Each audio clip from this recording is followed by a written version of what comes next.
Vous pensiez avoir le temps de vous adapter, de réfléchir, de vous inquiéter peut-être, mais la Silicon Valley a fixé la deadline à 2035. Selon Kurzweil, Diamandis, Altman, on va vivre un siècle de révolution en seulement 10 ans. D'ici là, l'intelligence artificielle générale sera là, les interfaces cerveau-machine seront prêtes, et le monde du travail, de la santé, de la finance ou de la culture n'aura plus rien à voir. Ce n'est plus de la science-fiction, c'est la roadmap de la Silicon Valley. Et elle s'impose à nous. Pendant que certains rêvent d'immortalité ou de fusion neuronale, d'autres passent à l'action. Elon Musk vient de s'offrir Twitter pour la 2e fois. Et pendant ce temps, GPT-4o apprend à dessiner et notre imaginaire collectif est remixé à la volée. Bienvenue dans un monde où le futur ne se rêve plus, il se code. Cette semaine dans Silicon Carnet, le rachat de X par xAI, la nouvelle carte du pouvoir version Musk, le phénomène des images Ghibli générées par IA et le malaise artistique que ça soulève, et les nouvelles prédictions de la Singularity University et ce qu'elle révèle de notre obsession pour le progrès. Allez, on allume les neurones, Silicon Carnet vous projette dans le monde qui vient, peut-être même qu'il est déjà là.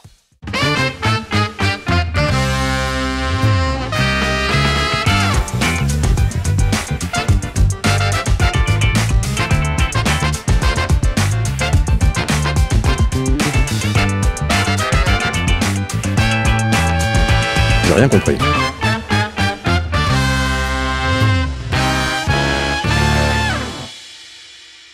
Tu veux lancer ta boîte façon Silicon Valley, mais t'as pas le temps ni l'envie de te battre contre l'administration française? Conto est là pour te simplifier ta vie d'entrepreneur. Quelle que soit la forme juridique de ton entreprise, Conto, c'est l'offre tout en un qu'il te faut pour te lancer. Accompagnement juridique pour ta création, dépôt de capital, compte pro avec outils de facturation intégrés, pré-comptabilité, tout est 100% en ligne. Et en plus, la création d'entreprise est offerte. Tu paies juste les frais légaux obligatoires. C'est simple, rapide, efficace. On dirait que ça vient de San Francisco, mais non, c'est une start-up française et franchement, on les adore chez Silicon Carnet. Et on n'est pas les seuls. Une entreprise sur 5 choisit Conto pour la création de sa boîte. Ça s'appelle conto.com et ça s'écrit QONTO.com. Hola hola amigos, bienvenue dans Silicon Carnet, votre talk show tech picante et en direct de San Francisco. Cette semaine, à mes côtés, Michel Lévy-Provençal, c'est un habitué du show. Salut Michel. Salut. Fred Lanier, un petit nouveau, mais que je connais depuis trop longtemps. Il vient faire un tour dans Silicon Carnet. Et puis un autre aussi que je connais depuis que le diable est gamin, Cyril Delastérie, on l'appelle aussi 2020, les monologues du 2020 que moi j'adore et que j'attends impatiemment chaque semaine. Ça se passe sur LinkedIn. Cyril, bienvenue dans Silicon Carnet. Salut les gars. Alors justement, Cyril, ça y est, t'es youtubeur. Enfin, tu as accepté le fait d'être youtubeur. Je suis LinkedIner.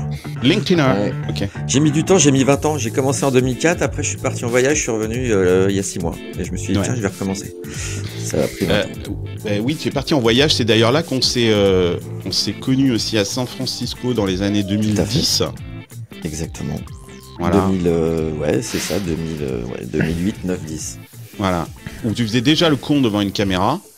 Absolument, dans Sismic, une start-up qui a laissé des traces.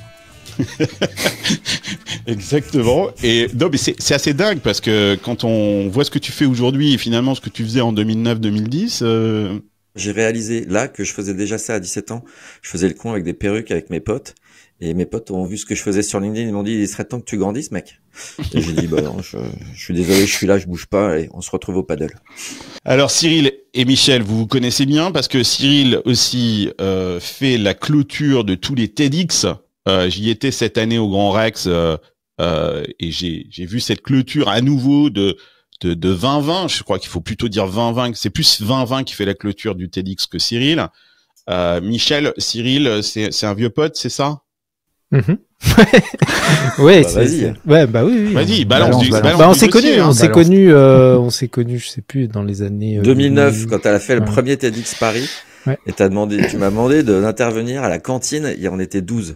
Tu vois, ça c'est Michel, il n'a absolument aucune mémoire, aucune gratitude par rapport aux gens. Non, il y a beaucoup de gratitude, mais en fait, on est vraiment potes avec Cyril, donc voilà, on va pas dire à l'antenne, y a rien, mais voilà, on est très potes. Je peux dire, Cyril nous a mariés avec ma femme, par exemple, tu vois. Tu vois. Ah d'accord, quand même. C'est quand même assez intime. Ah oui, c'est sérieux, mec. c'est sérieux. Ok. En Et Fred Toscane, aussi, hein. fait partie de la bande. J'ai l'impression que Fred aussi. Bon, bref, que des vieux briscards. Ah bah non, on a bossé combien d'années ensemble, Cyril? Eh ben, on a bossé 5 ans. 5 ans quand même. 5 ans ensemble, les 5 dernières années. Les 5 dernières. C'est aussi. Pentalogue, exactement. Pentalogue, puis Globant. Depuis, il l'a vendu, il est riche et il fait chier sur LinkedIn, il fait des commentaires à la noix, il m'emmerde toutes les semaines en fait sur les épisodes de Silicon Carnet. Bon les gars, retour sur l'épisode de la semaine dernière où on a parlé, vous ne l'avez pas vu parce que au moment où on enregistre, il n'est pas encore passé, mais je vous le dis, c'est un super épisode où on a parlé de la guerre et de la place de la tech dans la guerre. Ça s'appelle Faites la tech, pas la guerre. Je vous invite vraiment à aller regarder. Abonnez-vous à la chaîne YouTube, c'est très important. C'est un clic pour vous et pour nous, ça veut dire beaucoup. Ça vous coûte pas grand-chose, mais ça nous aide énormément avec l'algorithme de YouTube. Mettez 5 étoiles à ce podcast. Il y a plein de gens qui nous écoutent encore en podcast. D'ailleurs, c'est très drôle. Je regarde la différence d'âge entre YouTube et ceux qui nous écoutent en podcast. Alors, sur YouTube, ils ont entre 25 et 35 en majorité. Et alors, en podcast, non, c'est 35-55. Hein, c'est beaucoup plus âgé. Je pense que c'est des gens qui sont plus busy, en fait. Je sais que les gens me disent, je t'écoute en courant, je t'écoute en amenant les gamins. Voilà, il y a une notion de multitasking en podcast que sur YouTube, on a moins. Mais je croyais, Carlos, t'avais dit à un moment donné, je sais plus, dans un épisode, que t'avais aussi une audience à plus de 55 sur YouTube. Oui, mais c'est sur un autre channel. Je peux pas trop en parler. J'en fais pas la promotion ici. Rejoignez l'Hacienda aussi. C'est la communauté des fans de Silicon Carnet. C'est un réseau social privé. Il y a plein de conversations. Et puis, d'ailleurs, il y a un événement le 22 avril. L'Hacienda organise un événement cybersécurité à Rennes. Ils font plein d'événements eux-mêmes sans moi. Hein. Je le montre là. Voilà. Et si vous êtes membre de l'Hacienda, vous avez 10 € de réduction. Ça coûte 15 € pour y aller, quoi. C'est vraiment donné. Et il y a plein de trucs super sympas qui se passent dans l'Hacienda. Qui veut du travail? Pas moi, je suis bien au soleil. J'attends qu'il pleuve de l'oseille dans mon T2 à Dubaï. Cette semaine, dans Qui veut du travail avec notre partenaire Digital Selection, une mission pleine de sens avec Familéo. C'est la start-up qui recrée du lien entre les générations. Le concept est simple et c'est génial. Les enfants et les petits-enfants envoient des messages via une app et les grands-parents les reçoivent sous forme papier.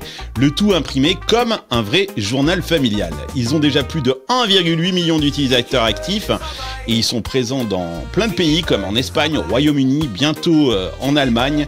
Familéo cherche aujourd'hui son Head of Sales pour piloter sa croissance en France et à l'international. Plus d'infos dans la description. Allez, retour à votre épisode. Go yourself. Donc je le disais en introduction, Elon Musk vient de réussir un move digne de Tony Stark sous acide. C'est xAI, son labo d'IA fondé il y a à peine un an, qui vient de racheter X, l'ex-Twitter, pour un montant de 33 milliards de dollars. Alors même sur le montant, hein, ça débat, on dit 33, 10, 45, c'est pas très clair. À l'heure où on se parle, on enregistre, on est le 1er avril. C'est pour ça que je voulais aussi avoir 20-20, puisque c'est une émission un petit peu drôle cette semaine. Une réaction par rapport à ce rachat, Michel, comment tu as accueilli ce rachat? Bah, en fait, je crois que c'est 45 moins 12 de dette, ce qui fait 33. Exact. En fait, c'est ça le truc. Écoute, je pense qu'il essaie un peu de se sauver les fesses par rapport à ses investisseurs Twitter, qui ont mis 44 milliards alors que la valo était en train de s'écrouler. Alors 33, bon, je sais pas comment on peut évaluer ça. C'est vrai que le potentiel de xAI est beaucoup plus important et donc il leur fait un peu un cadeau. En tout cas, il essaie de rattraper les 18-24 mois passés. On va voir ce qui va se passer. Ce qui est sûr c'est que en fait xAI a besoin de Twitter ou de X parce que ils ont besoin de data et que d'une certaine manière Twitter ou en tout cas X est un très très bon relais pour faire connaître Grok et donc faire en sorte de publier le plus possible les outils qui vont être développés par xAI. On peut se poser la question de savoir ce qui va se passer sur les autres planètes de la galaxie Musk. Je sais que Grok va être intégré dans les Tesla. Est-ce qu'il va y avoir à un moment donné... Ça serait cool, hein, parce que c'est vrai que dans la Tesla, aujourd'hui, quand tu parles, il y a un bouton pour parler, pour donner une adresse ou un truc comme ça. C'est tout sauf intelligent. Hein. Ça comprend absolument rien. Alors, je sais pas, c'est peut-être mon accent qui est pourri, certainement. mais ça comprend rien. On peut pas avoir une communication digne de ce nom comme on l'a, par exemple, avec OpenAI Vocal ou des choses comme ça, avec sa Tesla. Hein. Ouais, Grok 3 devrait arriver sur la Tesla. Bah, ça serait bien. Ouais. Ça ferait énormément de sens. K2000. K2000, exactement. Vous vous rappelez de K2000? Quelles sont tes conclusions? Mon scanner analytique indique une légère faiblesse au niveau de l'alliage moléculaire de la coque au point de jonction de la cabine et de la remorque. Moi aussi, ça me manque. Non, mais ça me manque tellement, Grok, dans ma Tesla. Mais vraiment, je pense que c'est le truc qui me manquait. C'est ça que je veux dire. Parce que là, ouais, tu fais là. Ça y est, c'est parti. Pourquoi? Ça y est, tu vas nous expliquer que toi, t'es à vélo, que tu bouffes du quinoa, que tu t'habilles avec un étui pénien et que tu te trimbales avec des arcs et des flèches au milieu de Paris, c'est ça? Un étui pelvien? Un papou qui est comme ça, avec un étui pénien. Non, rien de tout ça. Rien de tout ça. Non, mais ça m'a fait marrer. Oh, ça va, on peut discuter. Ou t'as dit qu'il y avait une des données de cette émission, c'est l'humour. Et donc, non, tu m'as fait marrer juste. Pourquoi vrai que ça fait marrer? Ah, parce que j'ai parlé de ma Tesla, c'est ça? Grok dans la Tesla, oui. Je sais pas combien de gens pensent aujourd'hui dans le monde, tiens, putain, mais ce Grok qui marche pas dans ma Tesla. Il me manque Grok dans ma Tesla. Ouais. Je vais changer de voiture à cause de l'OpenAI. Mais Sandek, tu rêves pas d'un K2000? Tu regardais pas K2000 quand t'étais gamin? Si, je regardais, mais je regardais. Et ça te faisait pas rêver? Alors, qu'est-ce qui s'est passé dans ta vie pour que tu t'aies arrêté de rêver à K2000? C'est Elon Musk qui est arrivé dans ma vie, et là, j'ai arrêté de rêver, Carlos. En revanche, je suis prêt à remonter dans un K2000, mais c'était une Pontiac de mémoire. Achète une BYD, elles sont très bien, hein. Les voitures chinoises. Mais ouais, pourquoi pas? J'ai rien contre les Chinois. J'ai rien contre les Chinois. Bah, achète une voiture chinoise, c'est à la mode en ce moment. Je vais y venir. Écoute, moi je roule en Renault. Okay. Je suis patriote. Est-ce que tu as acheté la nouvelle R5? Tu vois, là aussi. Et pourquoi pas? Et pourquoi pas? Je n'ai plus d'enfants à la maison. Mon chien est décédé. Je peux rouler en R5. Et tu auras à l'intérieur de la R5 qui s'appelle Renault, je crois, ou Renault. Un petit assistant. R-E-N-O, c'est un petit assistant. Ah ouais Jean Reno, t'imagines? Victor, nettoyeur. Jean Reno te parle à l'intérieur de nettoyer sa caisse. Et s'il t'engueule. Nettoyeur. Ouais, c'est ça, il t'engueule, il va te nettoyer ta caisse à l'acide. Pardon, vas-y, continue. Alors, Elon Musk. Bon, Mais en fait, il n'y a pas que Grok qu'il faudrait dans la Tesla. Il faudrait déjà qu'elle finisse par conduire un petit peu toute seule comme il faut, etc. Il y a 2-3 trucs qu'il a annoncé avant Grok. Ce serait pas mal que ça arrive aussi, quoi. Ça marche plutôt bien, hein. Enfin, je sais pas. Mais toi, t'es à San Francisco, c'est pour ça. Ici, ça marche. Hein. Ouais, aux tu US, peux aller jusqu'à LA, de San Francisco à LA, sans toucher ton volant. Enfin, si, t'es obligé de toucher ton volant. T'es obligé de garder les mains sur le volant pour des raisons légales. Mais non, mais ça n'a pas fait. Ça marche plutôt bien. Ça n'a pas fait des progrès si fou que ça depuis 2000 combien? Bah si, Fred, depuis 2018, quoi. Ah non, Fred, je suis pas d'accord. Non, attends, le full self-driving. En bon français, ça marche bien aux États-Unis quand même. Oui, c'est vrai que moi je l'ai eu en 2020 et c'est vrai que en fait ça a pas beaucoup changé effectivement depuis ça. Oui, c'est vrai. Mais aux US, par contre sur Renault ça marche pas du tout. Ça c'est sûr.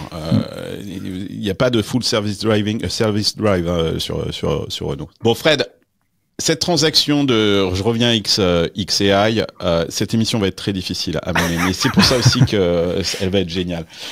Cette transaction, c'est quoi? C'est un tour de passe-passe fiscal. C'est quand même Musk qui vend une boîte à Musk. D'ailleurs, il y a ce mème très drôle où on voit la photo de la transaction, qui est assez drôle. Je la mets si vous nous regardez en vidéo.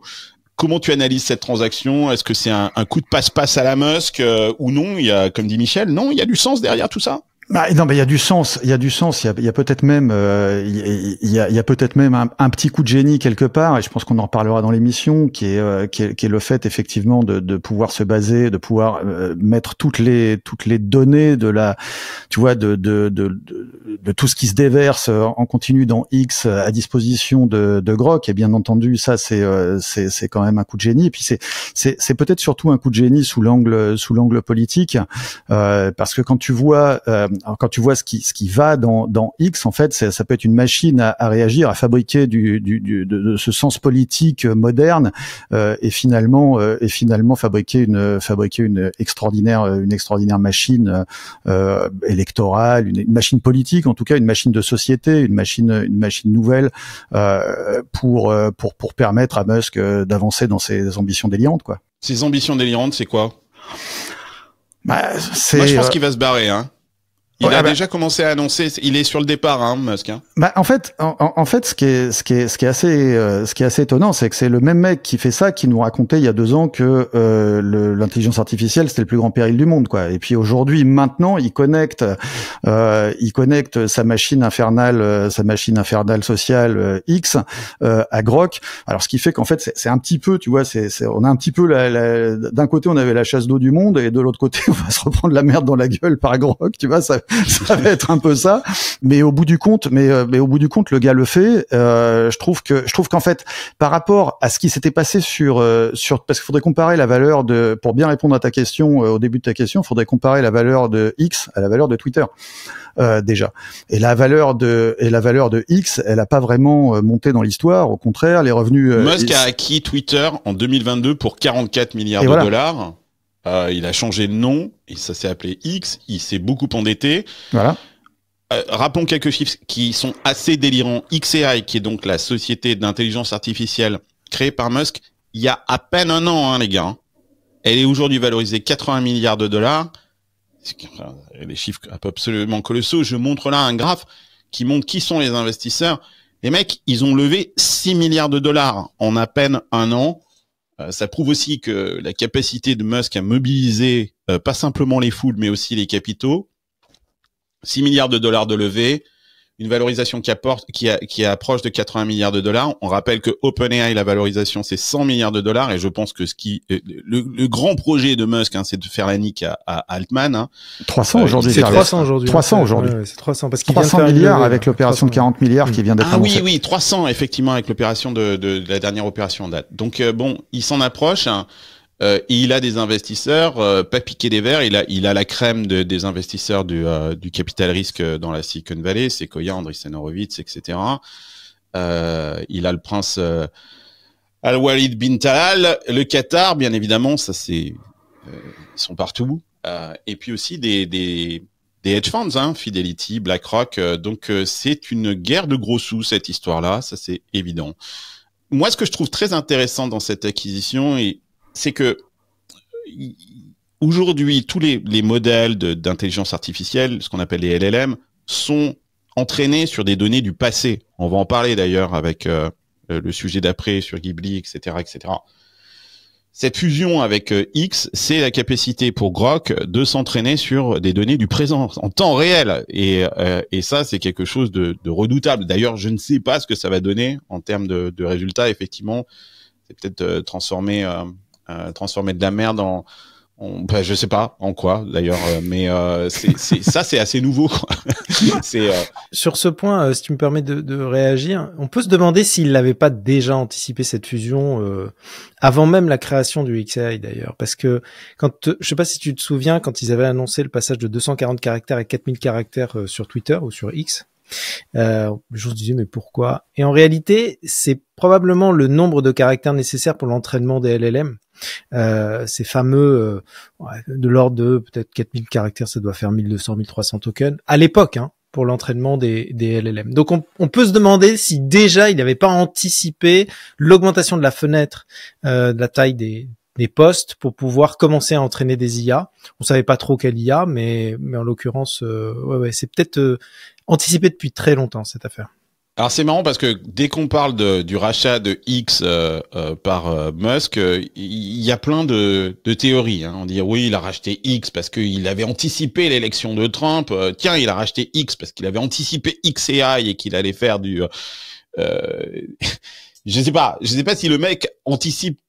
Ou c'est un génie qui effectivement anticipe tous ces trucs-là et c'est incroyable, ou il a juste le cul bordé de nouilles. T'as déjà pensé à investir dans des chaises ou des bureaux ? Non? Eh bien, c'est exactement ce que Enki te propose. J'adore cette startup. Leur modèle de mobilier par abonnement permet à des boîtes comme Kimono, BPCE ou même des hôtels ou des restaurants de s'équiper sans exploser leur trésorerie avec du mobilier neuf ou reconditionné. Mais ce que je trouve génial, c'est qu'ils ouvrent aussi le financement de ces projets à des gens comme toi et moi via leur plateforme Enki Invest. À partir de 500 €, tu finances du mobilier d'entreprise avec un retour entre 7 et 8,5% et ton capital est garanti par Enki. Pour te lancer investir, c'est super simple. Tu vas sur enki.com/enki-invest et avec le code ENKICarnet, tu récupères 100 € de crédit offert pour ton premier investissement. C'est du concret, c'est rentable et j'ai mis tous les liens dans la description de cet épisode. Cyril, une réaction par rapport à ça? Toi, tu l'utilises encore, X, ou pas du tout? Très très peu, vraiment de temps en temps pour faire un message sur promouvoir mes histoires, mais j'y crois pas. J'y crois plus, j'y vais par habitude, j'aime pas ce truc. Par contre, c'est vrai, j'avoue que tout en détestant Elon Musk et tout ce qu'il représente, j'utilise Grok. C'est horrible ce qui se passe. Parce que, en fait, tu me reprochais tout à l'heure d'utiliser ma Tesla, mais l'être humain est rempli de contradictions. Contradictions. Mais sur les IA, je les teste tout le temps, toute la journée surtout. J'adore les comparer, voir comment elles réagissent, celles qui sont meilleures en humour, celles qui sont meilleures en images, celles qui sont meilleures en trucs. Grok, il est bien en ce moment, donc ça m'énerve. Ouais. J'aurais pas de mal à l'enlever si Elon Musk continue à m'agacer à ce point. Je trouve que ce mec est vraiment un fond de tiroir humaine horrible. Je dis rien contre l'entrepreneur, et je sais que là on est plus dans l'entrepreneuriat, mais le gars, c'est pas possible quoi. Mais il sabre la moitié de l'administration, il place ses business. Enfin, c'est un truc de fou quoi. Ce mec est dingue. Est-ce qu'il était vraiment dans l'entrepreneuriat ou finalement est-ce qu'il a été toujours dans la toute-puissance? Tu vois, enfin, désormais on peut se poser la question. Là, mais c'est je trouve ça dingue. Vous êtes tous en France, hein. Moi, je trouve dingue comment est-ce que le discours sur Musk a switché en France. C'est-à-dire que je ne peux pas dire, on peut pas avoir un discours en France. C'est le sujet qui fâche. Hein. Tu prononces le mot Musk. Bam! Homme de réseau, homme politique, Elon Musk. Bam! Que Musk. Bam! Elon Musk. Bam! Bam! Mais non, mais Carlos, le mec soutient toutes les extrêmes droites d'Europe, donc c'est pas une question de France. Le mec est un troll. Il ne soutient rien du tout. Non, mais il cherche le le troll chaos. avec des milliards, c'est un bon gros troll, quoi. C'est du troll qui pèse, tu vois. Moi, j'en connais des trolls qui me font ça, pas mal. Hein. Ouais. Lui, il pèse dans le game, le troll. Donc, non. C'est pas une question de France. Tu vois, regarde, on se parle, tu pourrais être dans la pièce d'à côté, Carlos. Et on sait lire, et puis je lis tes news, et j'aime bien ta vision du truc. Ce mec reste objectivement une raclure, et là, il est en train de faire main basse sur l'administration, sur des États, sur les business, où il impose Starlink et autres. C'est un truc de malade. Sous les yeux, ébahis du monde. Et je dis ça et j'utilise Grok. Donc je sais, je vis, mais tout le monde, je crois, on devient tous fous en fait. Je pense que c'est pas qu'une vision de France. Enfin, moi j'étais, moi tu vois, je suis un peu plus côte est quand je vais là-bas. Et j'y étais récemment. J'ai parlé à pas mal de monde et en fait, il y a beaucoup de monde qui dit exactement la même chose. En fait, le concept de toute puissance dans le contexte, je le ramène pas de France. C'est des Américains qui ont employé ce mot, qui se demandent si le gars a pas toujours eu une sorte de complexe je sais pas comment dire, à corriger et à chercher ça. Et ensuite c'est vrai que ce qui se passe est complètement étant complètement fou. On peut se demander si le move là, d'abord le move qui est d'un point de vue financier extrêmement intéressant parce que à 300 milliards de l'autre côté aujourd'hui, il fallait qu'il fasse quelque chose. Et donc de ce point de vue-là, répondons quand même à la question entrepreneuriale et financière, etc. Oui, il a bien fait. Oui, c'est peut-être un coup de génie parce que fabriquer une machine qui construit du pouvoir, qui peut permettre de construire du pouvoir, c'est quand même peut-être extrêmement intéressant, vendable, etc. Même si on peut douter d'un point de vue éthique, etc. Mais ça fait du sens. Mais il y a des gens qui aujourd'hui te disent quand tu es aux États-Unis que il y a un véritable projet en cours qui consiste à tu vois faire une espèce de remise à zéro économique, sociale, etc. Et pour se repartager le gâteau de la croissance future, d'une croissance future supposée infiniment plus forte. Et Fred, voilà. Dans ce que tu dis là, ce qui m'étonne, c'est que vous soyez étonné que les États-Unis soient dans la recherche du pouvoir et de la domination mondiale. Et on a l'impression que l'Europe et la France découvrent le truc en disant « Ah, mais en fait, les Américains sont impérialistes et veulent imposer leur technologie, leur pouvoir sur l'ensemble du monde. » Mais rien de neuf, les gars. Et Musk n'était effectivement était un entrepreneur qui essaye d'imposer ses solutions, sa technologie, son pouvoir sur l'ensemble de la planète. Oui, bien sûr. C'est ça qui m'étonne, en fait. C'est que tout d'un coup, on se réveille et qu'on se dise. Mais non, mais merde. Carlos, on se réveille pas tout d'un coup. C'est pas parce que avant on avait quand même des interlocuteurs un tout petit peu éduqués, démocrates, respectant le droit international. Enfin, je veux dire, des Obama, la Kamala qui arrivait, c'était pas, non, mais on n'est pas naïf, on sait bien que c'est pas la joie. Mais là, on tombe sur des margoulins, quoi. On a des voyous qui dirigent le monde donc on découvre pas juste. Le Musk, il est en train de déchanter sévèrement. Hein. 70% de baisse de vente en Allemagne de Tesla, plus de 35% en France. Il est en train d'ailleurs. Ouais. Tu disais un truc tout à l'heure, parce que toi t'es de l'autre côté, t'es pas en France, Carlos. Mais c'est pour ça que je me permets d'être l'intervieweur pendant 30 secondes. Vas-y. Qu'est-ce qui se passe aujourd'hui aux US et en particulier dans la vallée par rapport à Musk? Qu'est-ce que les gens disent? Comment il se positionne? Et surtout lui, est-ce qu'il va continuer ou est-ce que tu entends des bruits qui indiqueraient qu'il est en train de sortir un petit peu de cette position? Alors, merci de me poser la question, Michel, parce qu'on a l'impression... c'était pas arrangé, hein, c'était vraiment... Merci beaucoup. Non, c'est génial. D'abord, Musk n'appartient plus à la Silicon Valley depuis un petit bout de temps. Et le divorce, il est consommé déjà depuis un petit bout de temps. Lui, d'abord, ne se considère pas comme un enfant de la Silicon Valley ou comme un membre de la Silicon Valley qui, au demeurant, reste progressiste dans sa majorité. Je le répète souvent, 76% des gens ici ont voté pour Kamala Harris. Même à Atherton, ce quartier chic de la banlieue de Palo Alto qui compte tous les milliardaires, elle a fait 71%. Donc c'est une minorité très libertarienne, très vocale, qui a pris la parole effectivement sur YouTube, incarné bien évidemment par Elon Musk et puis par d'autres qui ne se revendiquent d'ailleurs plus de la Silicon Valley, David Sachs, Jason Calacanis, Elon Musk, etc., etc. Oui, il se passe quelque chose. Il y a les actionnaires de Tesla qui sont furieux et qui commencent à dire à Musk, il va falloir choisir entre la politique et l'entrepreneuriat parce que le cours de bourse, tu as raison d'indiquer, il a perdu 50% depuis le début de l'année. Et avec les Américains, on joue pas avec les cours de bourse. Hein. C'est, tu vois, on joue pas avec les bourses et les cours de bourse.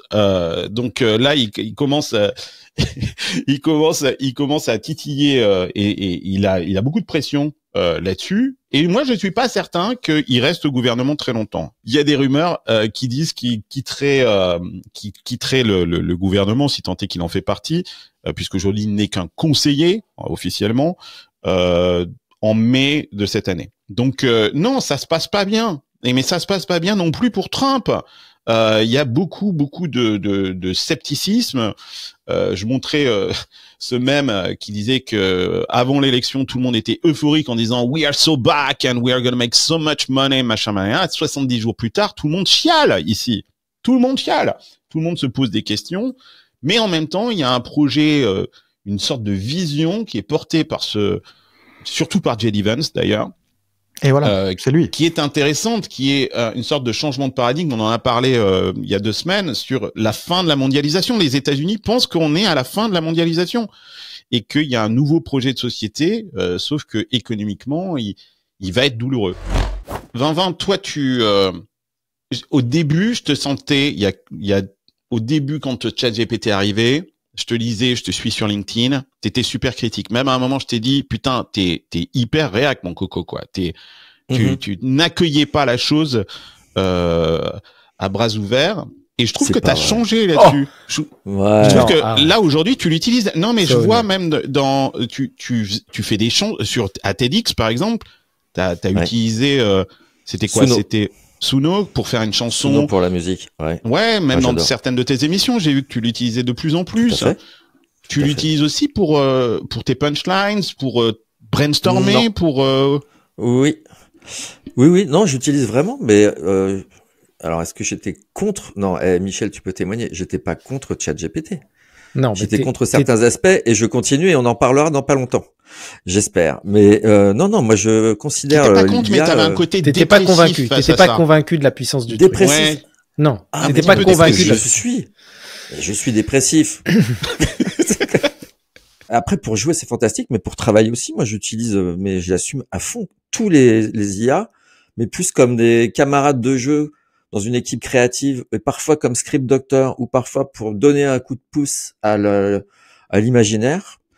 Non, je l'utilise en moto, un sidecar quoi. Un sparring partner, c'est ça. Un sparring partner, ouais. Et je veux pas en plus, je suis très curieux de nature depuis toujours dans le digital. J'ai toujours observé de très près, bien qu'étant littéraire, ce qui se passait pour comprendre, parce que j'aime bien comprendre. Et puis après, j'ai bossé avec Fred chez Pentalog, on était au cœur de la matrice. Là encore, avec Globant, c'est pareil. Non, j'adore. Après, il y a des limites permanentes à ça et du coup, je peux en parler en sachant, tu vois, j'utilise. Ben oui, c'est pour ça que je pose la question. C'est l'intérêt. Donc en ce moment c'est Grok, mais je suis pas fan. J'ai découvert Gemini qui était vachement bien. Claude est un peu en ce moment à la bourre. ChatGPT ça a une bonne valeur sûre. Voilà, moi c'est les 4 que j'ai. Mais est-ce qu'il y a des vannes? Est-ce qu'ils t'ont filé des vannes qui tu dis putain la vanne est top ou là? Ouais, il y a alors pour le coup c'est Claude qui était le meilleur en vanne pendant un bon bout de temps. ChatGPT est nul en vanne, mais il fait de la peine. On dirait Trump qui ferait une blague à Elon Musk, tu vois. C'est ce niveau-là, ChatGPT. C'est une cata. Non, c'est une cata. Grok fait des vannes. Alors lui, il est libéré, Grok. Il emploie des gros mots, il attaque les communautés. C'est pas ouf. Mais c'est pas encore ça. Mais j'aime bien discuter. Le sujet des vannes est intéressant parce que parfois souvent l'approche. Et j'imagine. Hein, je sais pas. Je fais pas ton métier, mais c'est un métier très solitaire finalement. T'es un peu tout seul. Alors tout seul. Il y a des gens qui ont ce qu'on appelle des auteurs. Mais bon, il faut déjà avoir atteint. C'est ça. Ouais. Et toi, tu es auteur. Non, mais c'est vrai, c'est une très bonne question, Carlos. Si j'avais aujourd'hui le budget d'une émission comme Quotidien sur Canal, j'aurais 5 auteurs. Ouais. Ou d'autres podcasts ou d'autres émissions où il y a 2-3 auteurs parce qu'ils ont un budget.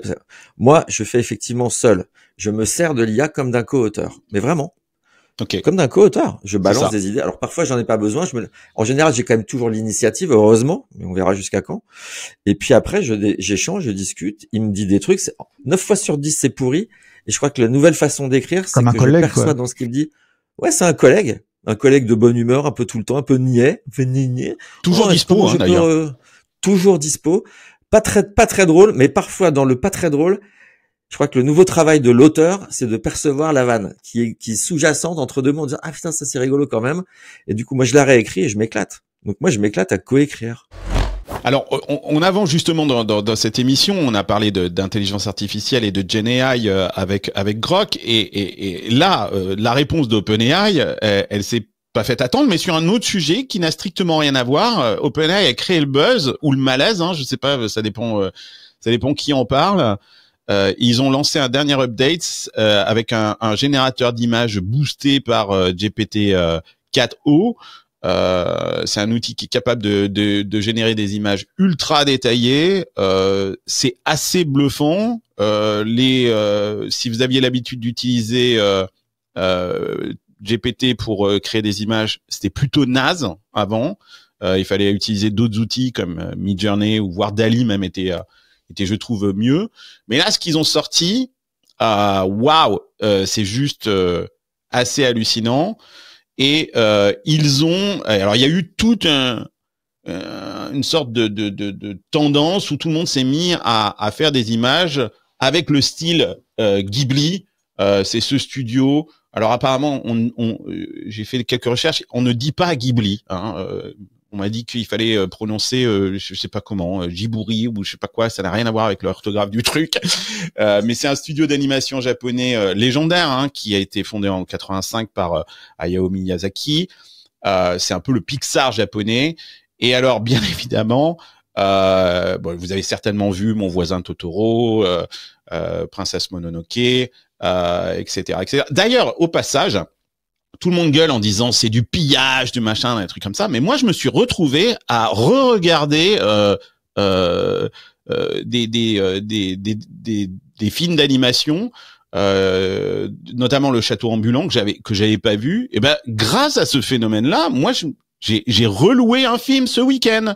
Tu vois? Alors que je pense que je l'aurais pas fait s'il y avait pas eu cette tendance-là.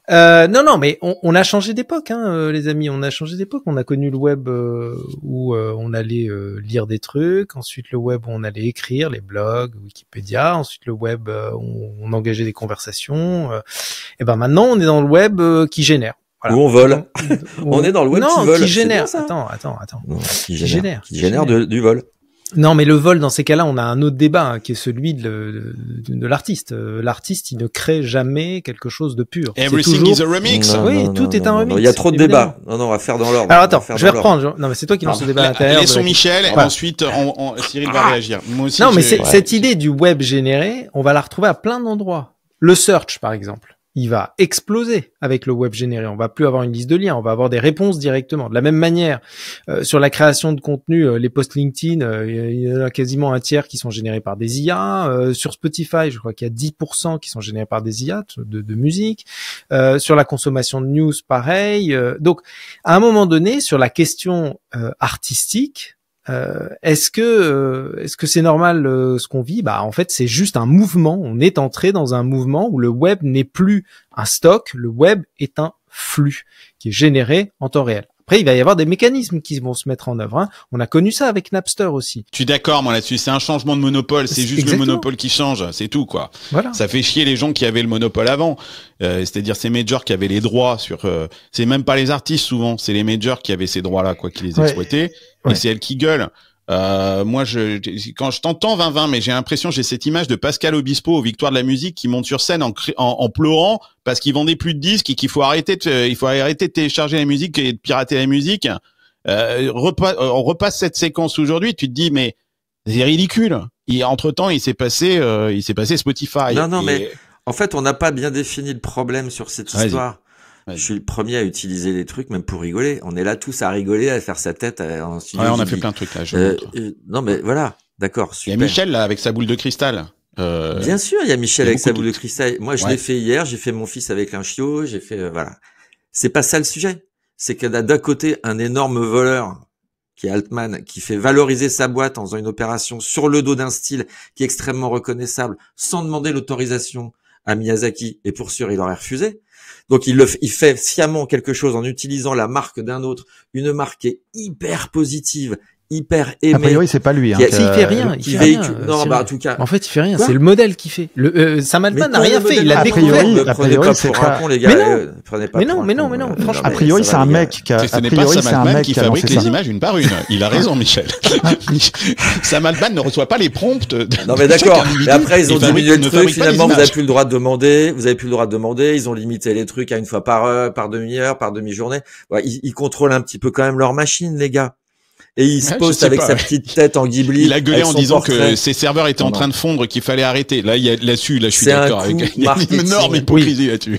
Ça, c'est marketing remarquable, les gars. C'est un coup marketing remarquable. C'est sur le dos d'une marque qui a mis un siècle à s'installer avec des dessins qui ont mis des décennies à être faits. Et je dis pas qu'on peut pas faire à la manière de Ghibli, sauf que c'est pas n'importe qui fait à la manière de Ghibli. C'est le leader de l'IA. Et donc, d'un côté, moi, dans ma tête, pour moi, c'est de la contrefaçon. C'est comme exactement un faux sac Hermès, un faux foulard Hermès. Non, parce que c'est pas signé Hermès, ça. Et qu'un style n'est pas protégeable légalement. Tu peux pas protéger un style. Le coup du style pas protégé, c'est pas vrai. Tu peux pas protéger un style, mais quand il est extrêmement reconnaissable à ce point comme une marque, tu joues sur le truc. Et donc, lui, il fait monter la valeur de sa marque et il diminue la valeur de Ghibli parce que dans la tête des gens et des gamins et de tous ceux qui connaissent pas, ils vont se dire, ah bah, c'est facile à faire, il suffit de faire un prompt. Il est en train de dévaloriser une marque au profit de la sienne. Et je trouve ça pas juste. C'est vraiment touchy, la création. Moi, ça m'agace un petit peu le côté, pour le fun et pour te permettre de choisir ce que tu vas regarder le week-end, t'as quand même un type qui bosse depuis 60 ans avec une extrême concentration pour véhiculer des idées, des messages, un film tous les 5 ans, un rapport à la paix, à tout ça, et tu te retrouves avec la photo de Trump en Ghibli. Jamais il aurait accepté. C'est-à-dire c'est à l'inverse de truc. En fait, t'es un réac. Non, mais pas réac. Mais putain, on peut ne pas être d'accord à faire juste n'importe quoi avec l'IA sans être réac. C'est relou. Mais moi, je trouve ça super excitant. Mais tu peux dire la même chose du rap, alors? Et ils ont pris des samples du monde de la disque, du monde du disco, de James Brown. Le rap, c'est une généralité. Carlos, demain, t'as une IA qui sort un silicone carnet, là, ton truc. pareil, avec ta tête, ta voix, ton truc, avec 3 invités qui commencent à monétiser. Toi, tu vas être là, bah oui, c'est bien, c'est généré par de l'IA, c'est cool. Et tu vas perdre ton audience. Ah bah ouais, c'est moi qui ai bossé depuis 4 ans, qui me fait chier à faire des scripts et tout. Ah bah ouais, mon gars, mais on s'amuse bien. Et puis moi, comme ça, comme ça, je découvre Carlos Diaz. Ben non, mec. C'est relou. C'est relou. Mais je Donc, sais non, pas. c'est pas le Far West. Donc, à mon avis, c'est juste le moment un peu. Non, j'entends ce que tu dis. Dans la musique, comme il y a Ouais. eu tout, et ça va réguler. Et derrière, j'espère qu'on pourra pas pomper un travail aussi évident que celui de Miyazaki. Je parle pas du dessin en général. Mais là, c'est pompé, et c'est assumé, et c'est dit. Et c'est utilisé. Ouais. Donc non. En fait, faut voir si ça va. En fait, faut voir si Fred. ça va. C'est ça. Faut voir si ça va se reproduire, ce genre de truc, ou si ça a été un moment de lancement, un coup de marketing de génie. En théorie, c'est pas Bien lui. sûr, ça va pas durer. En théorie, c'est pas Altman qui a lancé ça. Ça serait un ingénieur qui aurait fait ça. Et voilà. Mais c'est vrai que moi aussi, j'ai trouvé que c'était un peu gros le truc. Et j'ai un peu pensé que c'était scénarisé quand même. Donc, est-ce que ça va se reproduire ou pas ou au contraire, est-ce que le débat que tu suscites, par exemple, Cyril, est-ce que en fait Altman va entendre ce que tu viens de dire et mettre un frein au truc. En tout cas, je pense. En tout cas, moi je pense que c'est le même débat. Il a eu ce débat avec le Times, le New York Times, qui a fait un procès à OpenAI parce qu'il réutilisait des articles du New York Times sans les rémunérer. Moi, je vous le dis, tous ces trucs-là, ça ne tiendra pas légalement, en tout cas pas aux États-Unis. Moi non plus. Moi, je suis d'accord avec toi, et je pense qu'en fait, le débat entre l'œuvre, c'est le débat entre l'œuvre et l'outil.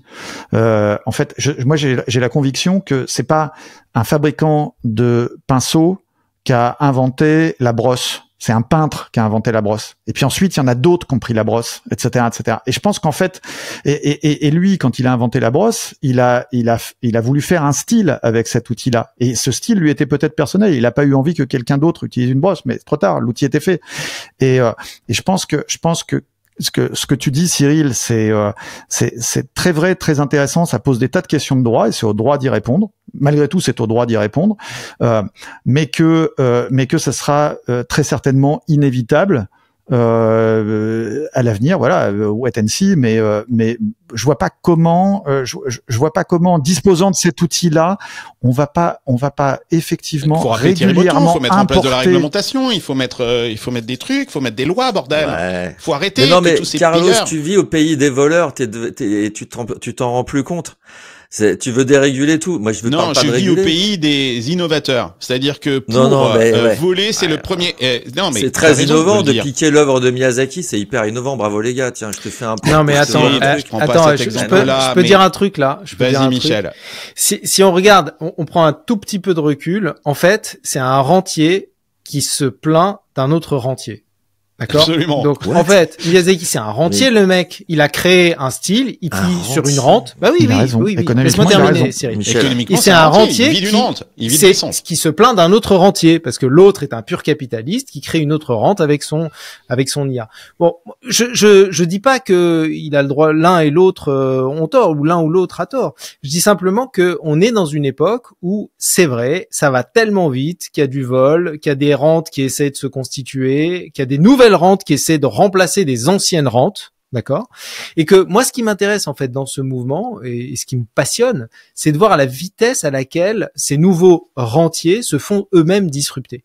Et notamment avec des mouvements comme ceux de l'open source où on voit Bien sûr. les IA open source qui sont en train de se balayer complètement des IA Mais bien sûr. propriétaires avec des gens qui ont investi des centaines de milliards pour pouvoir les développer et qui se font balayer du jour au lendemain avec une commoditisation de ces IA open source qui Tu demain disais va que t'avais rendre... rien contre la Chine. Tout à l'heure, Cyril, DeepSeek a piqué par ce qu'on appelle avec un autre terme pour parler de vol, mais qui est beaucoup plus sympathique. On appelle ça la distillation, mais c'est du vol. D'ailleurs, Luc Julia disait la distillation, c'est comme quand on allait au cinéma avec un caméscope et qu'on filmait le film dans la salle de cinéma pour ensuite le rediffuser sur Internet. C'est ça la distillation. Donc c'est des voleurs. Mais effectivement, c'est pas que les Américains qui volent. Tout le monde vole, sauf l'Europe. L'Europe ne vole pas. L'Europe a des principes, a des valeurs, et alors, peut-être c'est embêtant d'avoir des principes et des valeurs. Ben, Enfin, non, c'est pas ouais. embêtant. Le problème, c'est que quand Embêtant. tu essayes de courir la course et que tu n'utilises pas les mêmes armes, il y a quelqu'un Et qui donc me disait l'autre jour sur LinkedIn, nous, on va accepter de perdre 5 ans pour se débarrasser de notre dépendance aux États-Unis. En soi, ça me paraît intéressant comme démarche de dire, bah oui, c'est vrai qu'on est à la bourre, on va prendre 5 ans et on va être moins dépendant des États-Unis et on va fabriquer nos propres solutions. Sauf que dans l'époque dans laquelle on vit aujourd'hui, on va le voir avec le prochain segment sur les prédictions de la Singularity University, 5 ans égale 50 ans. Et que perdre 5 ans aujourd'hui, c'est un demi-siècle. On n'a pas le luxe, je pense, et malheureusement, il faut qu'on catch up.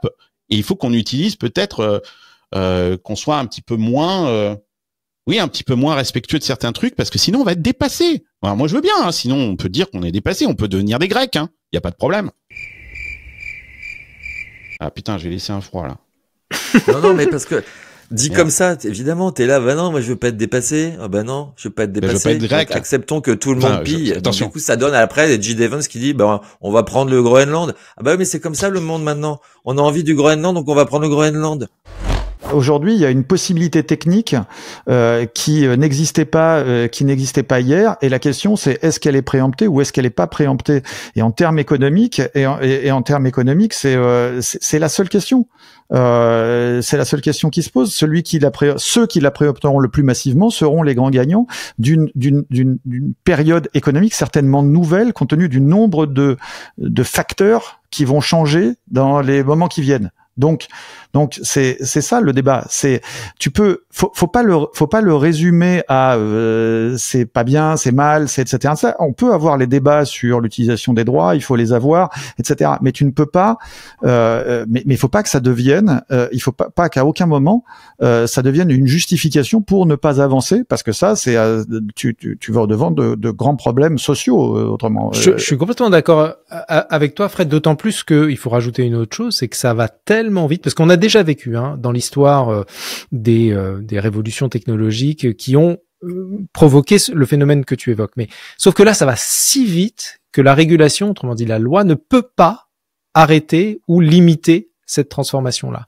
Et donc, on court derrière. C'est ce sentiment qu'on essaie d'exprimer, tu vois. Et donc cette course qui nous est imposée, on peut décider de rester au bord de la route. Ça, on peut le faire. Mais le problème, c'est qu'on va se faire écraser à un moment donné. C'est aussi une sorte de réflexe de survie que de se dire comment est-ce qu'on fait pour pas se faire écraser. Alors, ça veut pas forcément dire que tu vas envahir le Groenland ou la Belgique. Mais c'est juste que à un moment donné, faut avoir aussi un peu de réalisme par rapport aux phénomènes qui sont en cours et comment on peut essayer d'avancer, en tout cas essayer de se protéger. Voilà. En fait, il faut qu'on ait des ambitions en France et qu'on s'attaque à la Belgique. Ouais, mais Fred, ce qui m'embête, c'est que là, je joue volontairement le rôle à la fois du réac et de l'ancien. Et j'essaie de trouver s'il n'y a pas un moyen dans ce bazar que ce soit pas limité à la querelle des anciens et des modernes, que ce soit pas uniquement on fait la course à toute vitesse pour pas perdre face aux Chinois et aux Américains au prix de toutes nos valeurs, ou on régule en étant le vieux français chiant et con qui parle des Lumières en disant c'est mal de voler. Il doit y avoir peut-être un chemin intermédiaire dans lequel on ne vole pas, on avance, et les Français sont hyper bons pour ça. On n'est pas mauvais dans le domaine. En fait, ce qui m'énerve, c'est le côté... Mais même moi, là, j'ai l'air d'un vieux réac, alors que je suis dans le digital depuis 20 ans, que j'utilise tous les jouets. On se connaît. Mais en fait, tu vois, c'est ça qui est dingue. On n'a plus le choix, en fait. On n'a plus le choix de dire, ah non, on y va à fond. Et on pille, et on prend les données. Et si on le fait pas, on sera en retard. Et toi, avec tes vieux principes, t'as un vieux réac européen. Non, c'est chiant, en fait. Il y a pas quelqu'un qui a pensé mieux que ça. C'est pas moi, évidemment. Tu sais, il y a Jacques Bainville, qui est un historien, certes, sulfureux, disait, je crois que la phrase c'est tout a toujours très mal marché.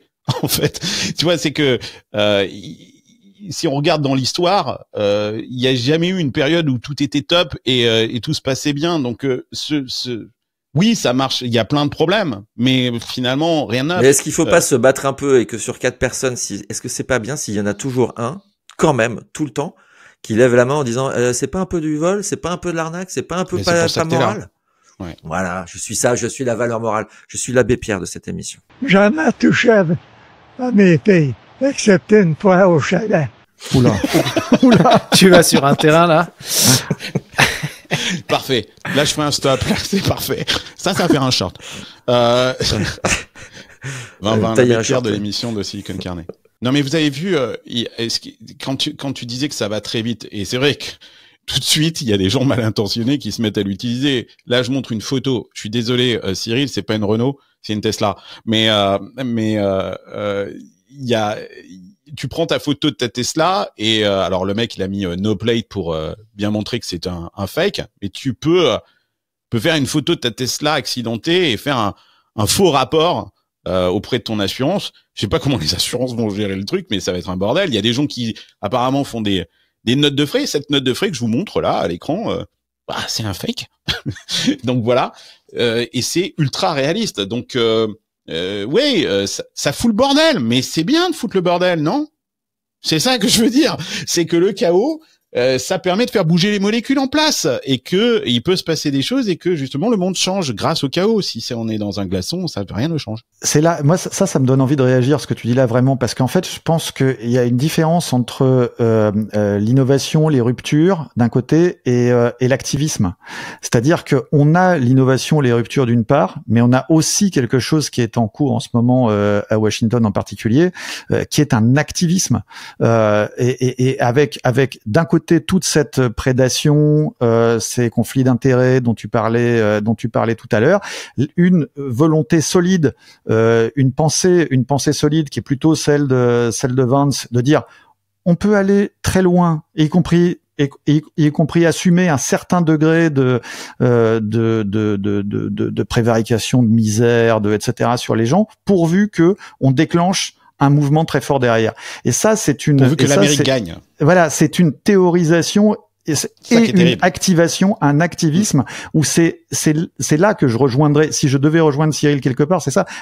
En quoi est-ce que l'innovation sur laquelle on est tous d'accord a besoin de ce truc de malade qu'on vit en même temps? Est-ce qu'il y a besoin de cet activisme?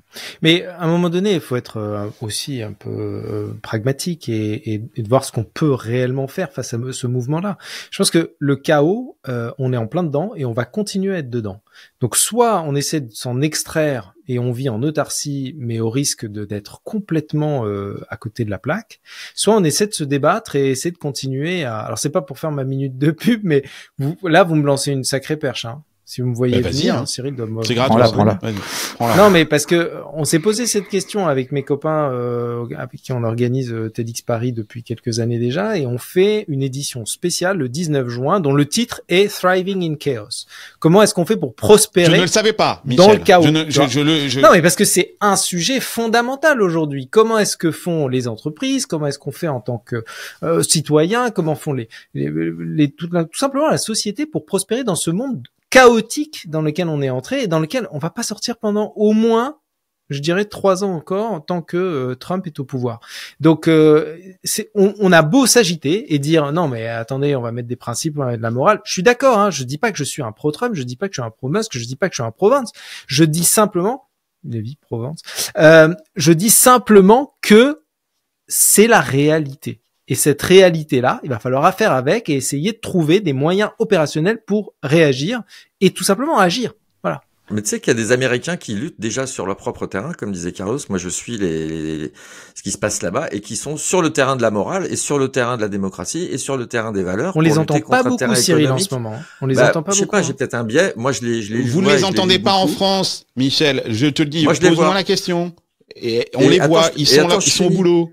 Ouais. Parce que rationnellement, évidemment, vous avez raison sur le plan de l'éco, on n'a pas le choix. Les gros Américains sont là, les grosses boîtes de latex sont là. Trump, il est à fond dedans. Ok, sur ce plan-là, on peut pas se battre. C'est évident que vous avez raison. Donc c'est quel plan on peut se battre? Eh ben, t'as des ricains qui vont se battre sur les valeurs. C'est pas mal. Moi, j'aime bien l'idée. Mais bien sûr que c'est bien. Non, ça suffit. Mais évidemment que c'est bien. Arrête de nous voler, ferme ta gueule et fais même pas tes 4 ans. Moi, depuis le début, je dis, il fera pas 4 ans. Il fera pas 4 ans. Bon, on passe à Singularity. Ça, c'est en fait, j'ai lu, Michel, ton post sur LinkedIn, que j'ai adoré. Tu nous as parlé des nouvelles prédictions de cette université. Je vais te laisser expliquer, pour ceux qui ne connaissent pas, qu'est-ce que la Singularity University. On a 2 alumni de cette université parmi nous. Tu disais, Cyril, que tu y étais en 2016. Ouais, j'ai passé une semaine, hein. J'ai pas fait un énorme stage, mais j'ai fait. A priori, t'as pas compris. T'as pas compris ce en fait. T'es ressorti réac, c'est pas possible. Donc la Singularity University ne fait pas son boulot de lobotomisation comme on l'entend. Je te donnerai un exemple. On va laisser parler Michel, mais si tu me cherches là-dessus, tu verras, j'ai un exemple sur la Singularity qui montre exactement que moi je n'ai pas changé. Eux non plus d'ailleurs. Ok. Vas-y, donne-nous ton exemple. Ah non, ok. À l'époque, il y avait, ils avaient envoyé une espèce de satellite sur la Lune. Ils étaient hyper contents tous. Les Américains dans la salle, ils étaient 2000. Waouh, une espèce de truc pour la première fois. Une entreprise privée avait envoyé un truc sur la Lune. Je sais plus comment. Non, c'est pas un satellite parce qu'un satellite sur la Lune, non, c'est ridicule, robot, ça ne sert à rien. Un robot, comment d'accord, ça s'appelait Et tout le monde était hyper content. Pour la première fois, une entreprise privée, c'était pas la NASA. Ok, super. Et puis quelqu'un a dit, mais vous allez faire quoi là-haut? Il était là, ouais, ben on va creuser, on va chercher les matières énergétiques et tout ça. Et il y en a pas un qui se demandait d'abord, est-ce que c'est à vous la Lune? Est-ce que tout le monde est d'accord pour aller creuser le territoire ou est-ce qu'on peut y réfléchir 2 minutes? Est-ce que on peut dire des trucs, nous, dans le reste du monde? Est-ce que la Lune appartient déjà aux Américains? Et je te jure, moi, j'avais ça en tête dans la salle. Et mais j'étais seul peut-être, avec 3-4 Européens perdus au fond de la salle. Alors que tout le monde était ouh, les Américains vont planter le drapeau. Voilà, c'est toujours pareil. Et j'aime bien, j'y vivais avec toi, Carlos, aux États-Unis. Je dis juste que c'est chelou qu'à chaque fois qu'il y a une innovation comme ça, il y a personne pour nous poser une question un tout petit peu sympa, polie, quoi. Genre, est-ce que la Lune appartient aux Américains? Parce qu'ils. Alors, ce que tu veux dire par là, c'est que si l'Europe n'a pas fait la même chose, ce n'est pas parce qu'elle n'en a pas les capacités technologiques ou même l'idée. C'est par la morale, c'est parce qu'elle veut laisser la Lune vierge. Et puis franchement, si Seb avait envoyé un autocuiseur sur la Lune, voilà. franchement, on aurait été très fiers, tu vois. C'est à nous la France. Non, d'accord. Mais vous voyez l'idée. Donc la singularité, moi j'ai vu une espèce de une grande fac de rêveurs avec des super beaux projets. Parce que Michel, sinon il va me tuer, il va me dire mais il est fou ce gars-là. Mais non, il y avait des super beaux projets, surtout dans la santé et tout ça, avec des types qui pensaient mettre leur cerveau dans une machine en 2029. Bon, on est en 2025, va-t-il y arriver? On va voir. Mais c'était pas mal, mais toujours avec ce petit manque de réflexion, je sais pas, philosophique. Alors peut-être c'est moi. Peut-être une réflexion différente, effectivement. Michel, toi, tu y étais en 2012.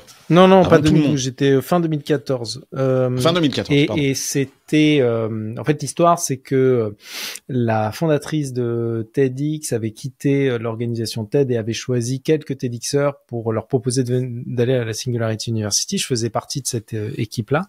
Et j'avais passé un peu comme Cyril une semaine là-bas. Le programme, on était 80. Il devait y avoir 3 Français dans la salle. Et déjà, ça coûte combien? C'est cher, quand même. Je crois que c'était $10,000, mais moi j'avais été invité à l'époque, donc ça avait été 0 pour moi. Et d'ailleurs, je pense qu'on n'avait pas eu les mêmes hébergements. Moi, j'avais dormi dans les pioles des mecs qui étaient allés sur la Lune, de la NASA. Mais ils n'avaient pas changé la déco. Dans les dortoirs, là, ouais, je vois très bien. C'était, j'ai quelques photos d'ailleurs. Bref, donc, j'avais passé une semaine là-bas, et honnêtement, je suis pas le mec le plus, techno, anti-techno, le français est le plus anti-techno, Je suis plutôt. Non, t'avais des prédispositions, on va dire. Un techno-optimiste, plutôt un early adopter, etc. Et donc, je vois les mecs qui disent, l'IA va tout changer. On est en 2015, Ouais, fin 2014, début 2015. Acheter du Bitcoin, je crois que c'était autour de $300. Les voitures autonomes vont arriver partout, particulièrement aux USA. Vous allez voir, elles vont être partout. Et puis, votre vie privée va complètement disparaître. Donc, voilà. Bon, j'entends ces discours-là. Dans la salle, tu sais, il y a un petit côté cheerleader, tu vois, un petit côté américain. Ils sont là, ils applaudissent. Comme disait Vincent, c'est génial, putain, machin. Et les Français, on était 3 ou 4, on était là, ouais. Franchement, les mecs, je sais pas ce qu'ils ont fumé, mais je suis pas certain de leur truc.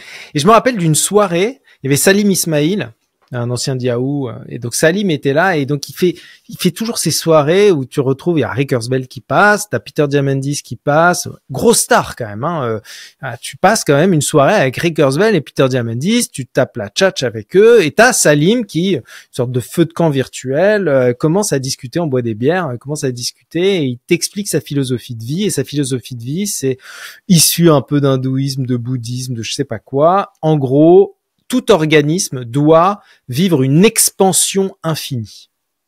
Et tout ce qui l'empêche de vivre cette expansion infinie, il doit arriver à l'éliminer. Ça, c'est la philosophie de vie de l'exponentiel, de l'abondance, de Musk, de ce qu'on voit avec Musk, de ce qu'on voit avec J.D. Vance, de ce qu'on voit avec... là la différence culturelle, Cyril, Absolument. dont tu parles. C'est ça la différence de vision. C'est une vision expansionniste qui considère que il faut continuer à explorer en dehors de la caverne et que en Europe, moi j'appelle ça, c'est la société de la décomposition. D'ailleurs, on adore faire du compost, on trie nos trucs dans des poubelles, on mange du quinoa, des trucs comme ça. La nature c'est foutu. T'écoutes, comment il s'appelle, Jean Covici. Mais tu sais que Jean Covici, il est responsable de déprime chez les jeunes. Moi, je parle avec des jeunes qui me disent en France, mais non, mais t'as pas écouté Jean Covici, c'est foutu, il y a plus rien à foutre, quoi, en fait. On est mort. Et c'est vrai qu'il y a cette différence de point de vue en disant que, et peut-être à tort, mais ici dans la Silicon Valley, ils sont ultra optimistes. Alors, je sais pas s'ils ont raison, hein, mais Carlos, tu as bien changé depuis tes lectures de Borges. Oui, il y a un biais dans ta remarque, c'est que tu dis qu'en Europe, Attends, c'est quoi l'expansion en dehors de la caverne? Donc, si tu nous mets déjà dans les gens qui sont dans l'illusion, donc on sort même pas de l'illusion. Et tu compares ça à l'expansion infinie des Américains. Alors eux, l'expansion infinie, c'est il y a nos limites. On prend tout ce qu'il y a partout dans le sol, on va même prendre les pays des autres. C'est infini. Et nous, quand on ose dire que c'est pas cool, tu dis qu'on est dans la caverne et qu'on mange du quinoa avec Jean Covici. Mais il y a un monde entre les deux, Carlos.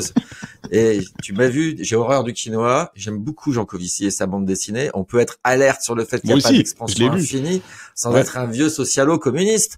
C'est juste. Donc c'est ça l'expansion infinie dont parle Michel. Oui, mais alors c'est quoi le projet? Non, moi, attendez, juste il y a une petite allégorie qu'on peut faire un peu psychanalytique. Hein. En gros, celle de la caverne alors. Non, c'est pas celle de la caverne. C'est que l'illimité en psychanalyse, c'est quoi? C'est la schizophrénie. C'est la folie, c'est la schizophrénie en fait. C'est les Américains sont complètement schizos. Ils vivent dans un monde complètement illusoire. Nous, Européens, on est névrotiques. On vit dans la névrose. On a un surmoi surdéveloppé.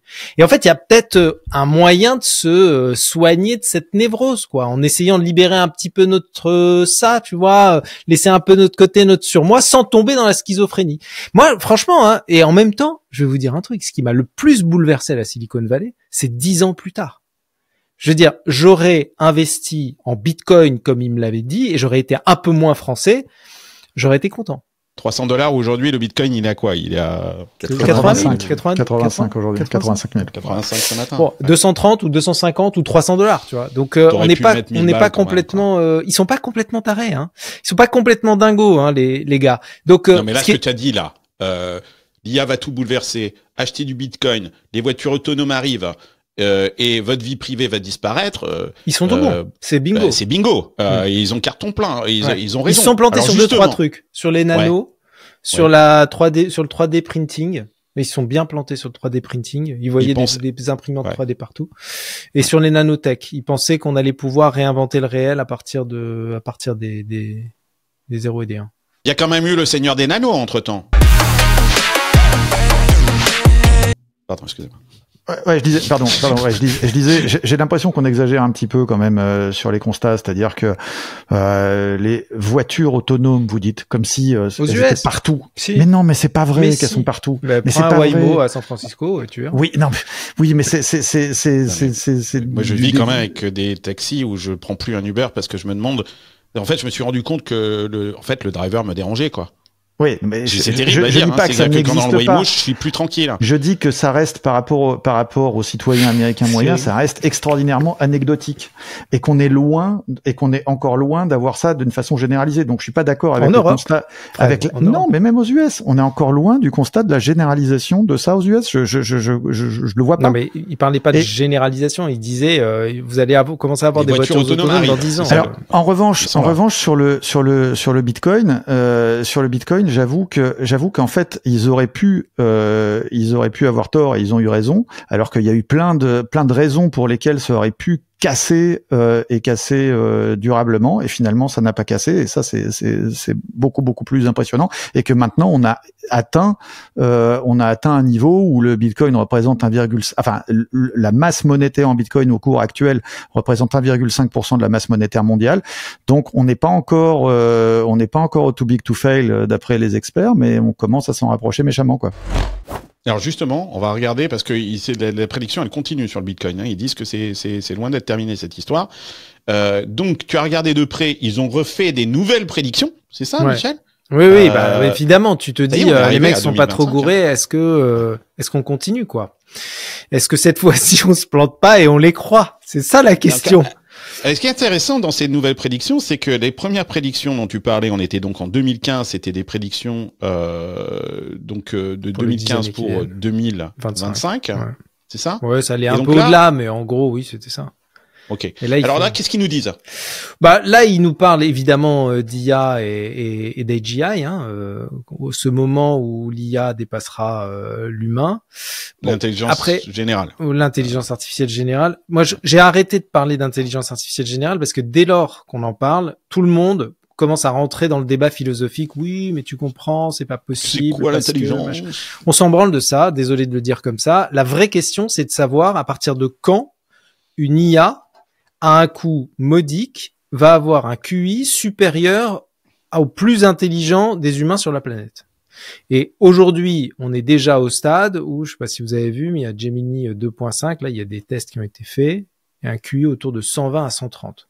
120 à 130, en normalement, c'est supérieur à nous quatre, en moyenne.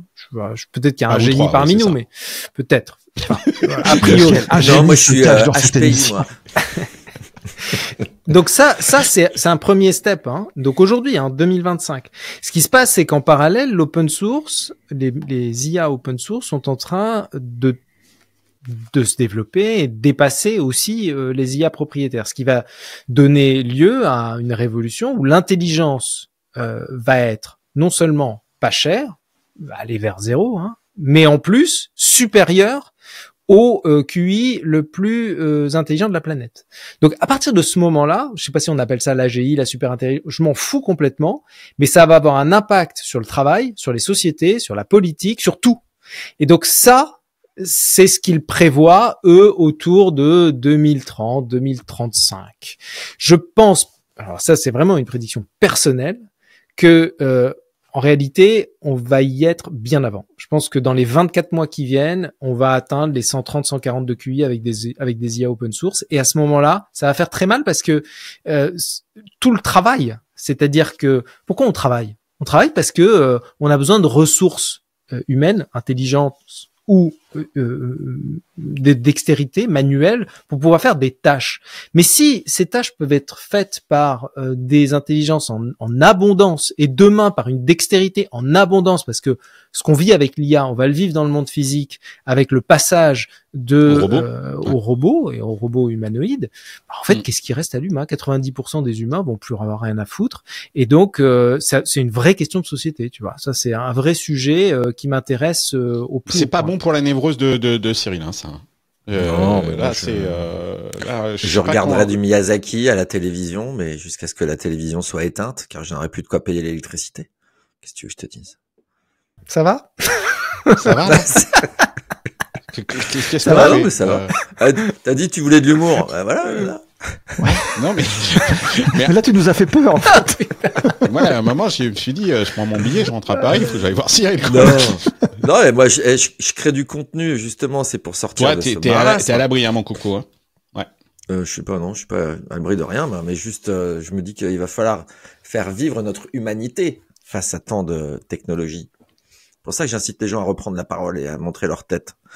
C'est que sinon tu vas disparaître. On aura toujours besoin de ces moments-là, de ces trucs-là qu'on est en train de faire là, ces moments humains qui sont très particuliers et il y a des choses qui vont être remplacées effectivement par l'intelligence artificielle, mais je ne sais pas si vous vous rendez compte du nombre de tâches répétitives, même les knowledge workers qu'on fait à longueur de journée. Je ne sais pas combien de temps vous passez à trier vos mails.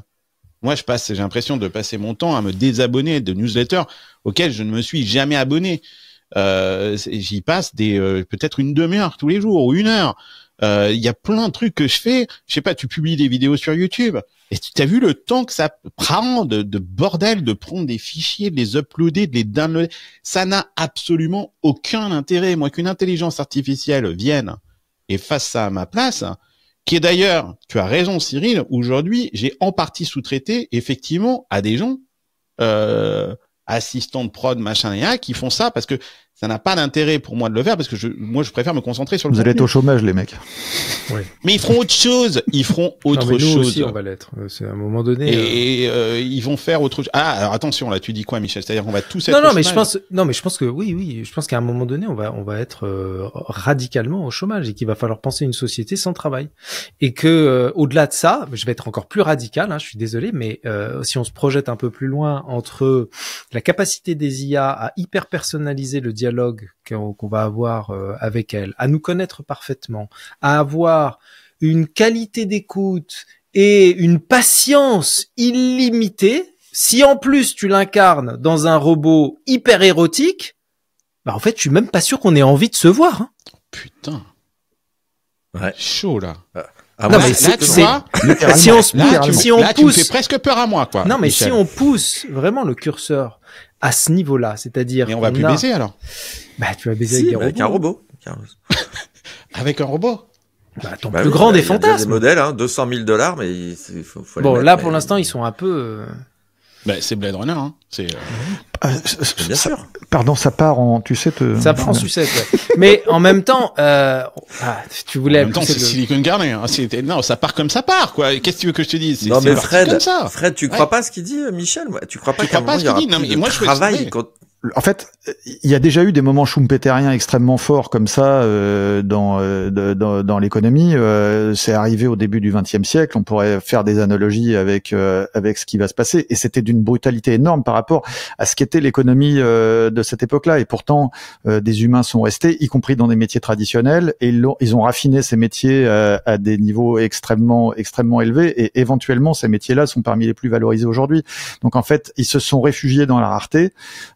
Dans l'exceptionnel, et c'est parfaitement possible. Et pour autant, les gens travaillent. Donc ça, je suis un peu moins certain. Il y a plus de gens qui travaillent aujourd'hui qu'il y a un siècle. De l'automatisation qui était dont on prédisait qu'elle tuerait le travail. On a déjà entendu ça, et finalement, le taux d'emploi n'a jamais été aussi élevé dans les sociétés. Donc, je serais plutôt pas d'accord avec ça. Mais voilà. Il y a une étude qui a été faite dans le domaine de la médecine que vous connaissez tous, où ils ont évalué les diagnostics des médecins face à des patients. Non seulement les IA médecins étaient plus performantes en termes de diagnostic, mais elles étaient considérées comme plus empathiques par les patients parce qu'elles avaient tout leur temps. Donc tu vois que même les métiers de l'empathie, les métiers de la relation, à un moment donné, vont être sacrément embêtés par des IA qui arrivent à détecter, peut-être même mieux qu'un humain, par le non-verbal, par des signaux que tu vas émettre. Invisible à l'œil nu. Attends, j'ai un exemple super sympa de ça. C'est justement mon associé qui me disait l'autre jour, il avait une gastro, puis il cherche sur... Super, je te remercie. Hein. Il cherche non, mais j'ai expliqué que Silicon Valley, on pouvait parler de tout, mais parlons de la gastro de ton il cherche sur GPT. Associé. Il cherche sur GPT quand est-ce qu'il va guérir. Et le truc lui dit, bah écoute, dans quelques heures, tu commenceras à aller mieux, etc., etc. Et puis si t'es pas bien demain, n'hésite pas à revenir vers moi. Je te dirai quoi faire, etc. Elle lui dit, et après, il allait voir sa femme en l'engueulant parce que GPT était plus sympa qu'elle. Mais oui, Non, mais on y est. On est en train de préparer une épidémie de solitude, les gars, je vous dis pas. Cyril? Oh bah non, mais... Attends, non, même Michel a fait un petit down, là. Légèrement, il a fait un petit down, là. Non, parce que je me disais, et pourquoi pas, ce serait peut-être pas mal une société sans travail enfin, je veux dire, on n'est pas obligé de bosser, quoi. Moi, j'y crois pas. Non, mais j'arrive pas à y croire. Les marxistes-léninistes nous ont expliqué que le travail, c'était l'asservissement du monde, et aujourd'hui, l'intelligence artificielle arrive en promettant la fin du travail, et les mecs, ils gueulent en disant, ouais, mais c'est horrible, le travailleur, on va perdre des jobs, etc. Mais c'est normal parce que, attends, Fred, il fait partie des 1% de la planète. Ah, mais moi, je dis Fred, il fait partie des 1% de la planète qui, même si tu leur enlèves le travail, vont aller travailler parce qu'ils sont passionnés par ça. Mais va dire ça à 99% des autres qui ont un travail chiant, difficile, abrutissant. Non, ils ont pas envie, tu vois. Après, la question qui va se poser, parce qu'il y a des études qui ont été faites aussi sur l'arrivée du potentiel du revenu universel, on s'aperçoit qu'en fait, ça fait des ravages en termes d'addiction, en termes de dépression, en termes de sens. Il va falloir trouver un moyen de retrouver du sens dans cette société où il y a plus de travail. Mais là, on essaye de filtrer des informations avec des gants de boxe un peu parce que en fait, on est en train de dire d'un côté, on est en train d'opposer le fait que le taux d'emploi en fait et la disparition du travail. Je ne crois pas à la disparition du travail. Par contre, je peux croire que le taux d'emploi va fortement baisser. Ça, c'est possible. Je dis que je pense qu'il y a un besoin, il y a un besoin, il y a un Deus ex machina dans chacun d'entre nous et qu'il a besoin de s'exprimer, qu'il aura besoin de s'exprimer, que ce soit artistiquement. C'est pour ça que je suis pas si inquiet pour toi, Cyril, et ce que tu disais tout à l'heure, et pour tout le monde. Bon les gars, on arrive à la fin de cette émission. Je pense qu'on en a trop dit. C'est trop. Je pense que les gens qui écoutent cette émission vont se dire non, c'est trop. Il y a trop de choses. Il est temps qu'on s'arrête. En tout cas, moi, ça me fait super plaisir de vous retrouver, de discuter avec vous, d'avoir le côté dépressif de Cyril. Je défends la vieille Europe. Moi, je prends sur mon dos. Je suis un Bérou de l'astérie, monsieur, de l'astérie. C'est normal. C'était Racine du saillant. Voilà. Ouais, Fred qui revient avec nous et qui nous explique le côté entrepreneurial, il y croit encore, entrepreneur de gauche, ça existe. Et Michel l'utopiste qui prend des acides et est-ce qu'on te voit Burning Man? Ultra clean, pas d'alcool, pas de cigarette, du sport tous les jours, 45 minutes. Pas de sucre. Pas de sucre. Waouh. Bon, merci les gars. C'est, je pense, la meilleure émission que je pouvais enregistrer un 1er avril. Donc je vous remercie, c'était super. Je sais pas comment on doit prendre ça. Ouais. Non, c'était top. Moi j'adore parler avec vous. Revenez quand vous voulez. La maison vous est ouverte. Mi casa es tu casa. Gracias. Si. Je vous embrasse très fort. Merci amigo. Allez, pensez à vous abonner à la chaîne Silicon Carnet. Rendez-vous la semaine prochaine pour un nouveau numéro. Bye bye les amis. Ciao ciao. Hasta luego amigos.